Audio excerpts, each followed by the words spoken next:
Bonjour, moi c'est Asia. Moi c'est Anna. Aujourd'hui on va rencontrer Sébastien Chalvet, commissaire de police de Creil.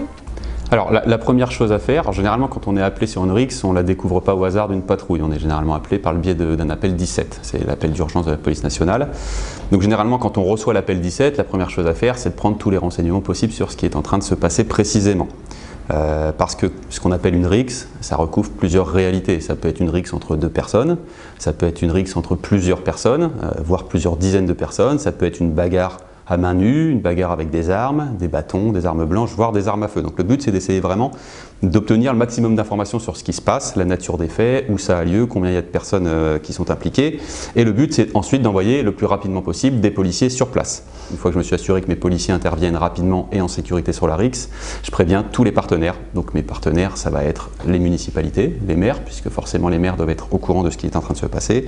Ça va être la police municipale quand la mairie a une police municipale pour nous renforcer et y mettre un petit peu de monde sur le terrain.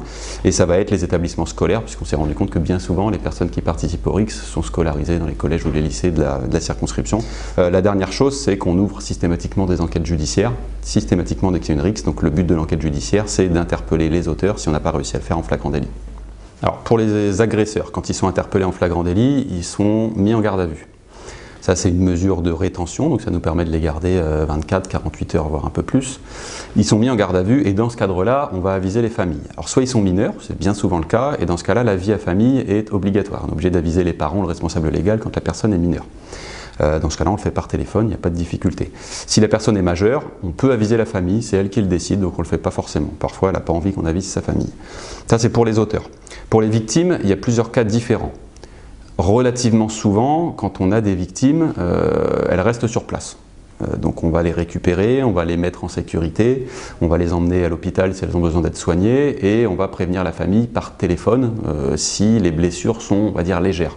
Parfois c'est plus difficile parce qu'on n'a pas de victimes, donc le but c'est d'essayer de les identifier et c'est bien souvent à l'inverse les familles qui vont nous appeler en nous expliquant que leur enfant a été victime d'une rixe et c'est là qu'on va aller récupérer cette victime pour lui demander de déposer plainte et d'être entendue, ce qu'elle ne veut pas forcément faire. Pour terminer, on n'avise pas les familles de la même façon selon que les blessures sont légères ou graves. Encore une fois, bien souvent, les blessures sont légères. Ça ne veut pas dire que les faits ne sont pas graves. Une rixe, c'est toujours grave. Mais parfois, on a des individus qui sont légèrement blessés. Dans ce cas-là, si les familles ne sont pas au courant, on avise par téléphone sans difficulté.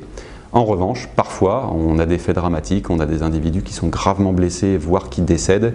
Et dans ce cas-là, la police n'avise jamais les familles par téléphone, on avise systématiquement en face à face. On se déplace chez les gens pour leur expliquer que leur enfant a été gravement blessé ou est décédé dans une rixe. On peut enquêter sans avoir la plainte de la victime.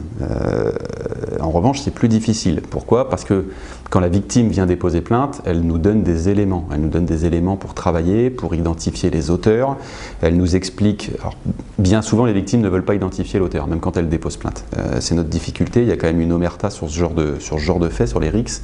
En revanche, elle va pouvoir nous donner des éléments de compréhension. Alors, ce qu'il faut dire, c'est que quand même, quand on filme une scène de rixe, une bagarre, et qu'on la diffuse sur les réseaux sociaux, c'est une infraction pénale. Il ne faut pas l'oublier.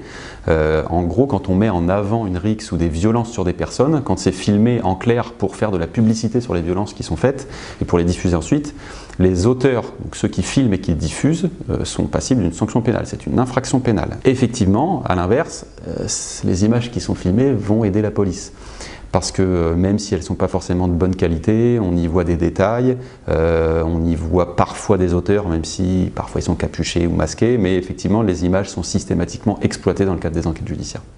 La police nationale de Creil a créé son association, loi 1901, qui est le centre de loisirs jeunes, qui ouvrira en juillet et août 2023, et qui accueillera des jeunes de 9 à 17 ans justement dans ce cadre-là. Le but c'est d'accueillir des jeunes de tous les quartiers, pour les mélanger, pour les faire vivre ensemble, et pour leur proposer des actions sportives, des actions culturelles, des actions civiques, des sorties à l'extérieur, pour véhiculer ces valeurs justement de solidarité, d'entraide et de tolérance.